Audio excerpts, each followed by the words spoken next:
All right, Escape from Maine, adapted from the book Escape from Me, written by Cole Spivey, aka Ash Cole. Digging in the dirt. That's how it starts. Now, I went ahead and did another tunnel scene. We're looking through here. You can pause and read it as you go. This is the second or third tunnel scene. Probably the second. Let's go back here and look at this for a second. Okay, that's the model number of the HTC. So we won't mess that up. There's the model number. It's a slider.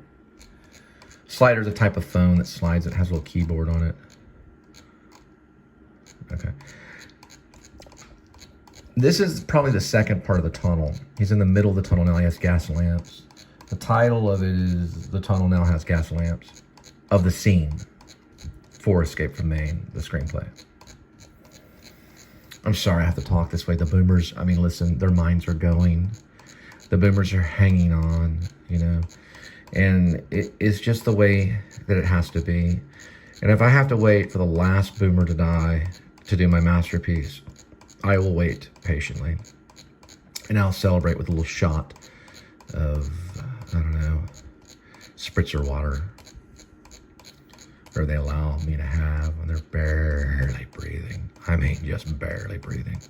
All right, that's okay. We'll wait. We'll wait patiently for the boomers in the Vietnam age to die away and war be gone. So the war will end and those boomers will die. Die, die, die, die, die, die, die, die, die, boomers. This is not for boomers. I mean, die, die, die, die, die easy, die hard. Just die. Just grow up and die. That's what I want to tell them. Go to their hospice and just peek my head into the room and just say, grow up and die. You know what I mean? Grow up and die is what I want to tell the boomers. Grow up and die, boomer. Grow up and die. Whoever wants to be a boomer, go grow up and die. Die the death. Sleep the sleep. Okay, so we're getting closer. We're at 70. And we're going to speed right through it really quick. And then I'm going to do a reading. Just grow up and die for me, please. Do the death. Or you know what? Live to 120. See if I care. Live to 120 and see what happens. He's barely breathing.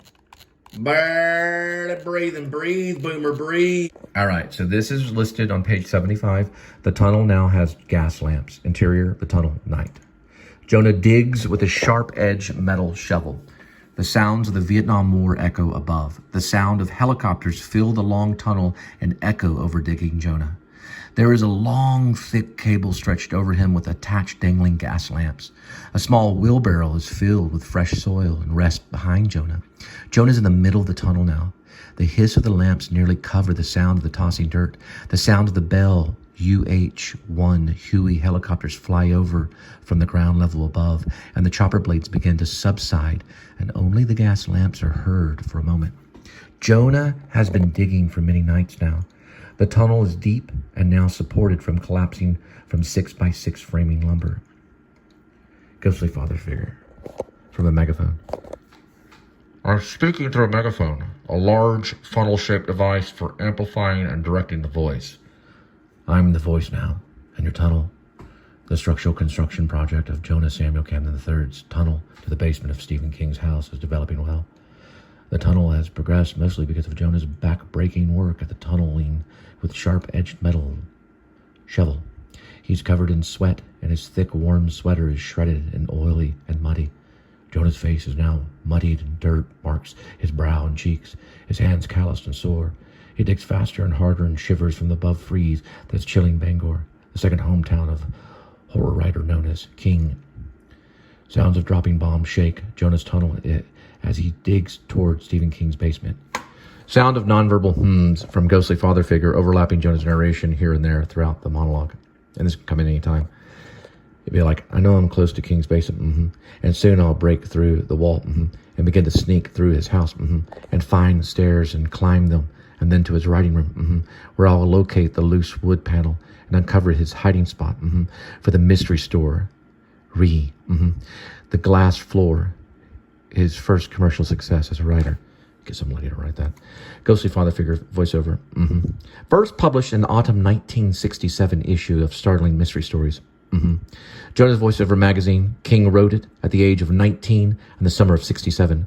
Sound of explosion from a carpet bombing above. The dirt falls into dust and ashes over him. He spits the ash out and continues digging at the hard, icy soil. The ghostly father figure peers in the tunnel under a gas lamp. His shadow stretches down the tunnel. The ghostly father figure slowly limps toward Jonah. And it's actually limps forward toward Jonah.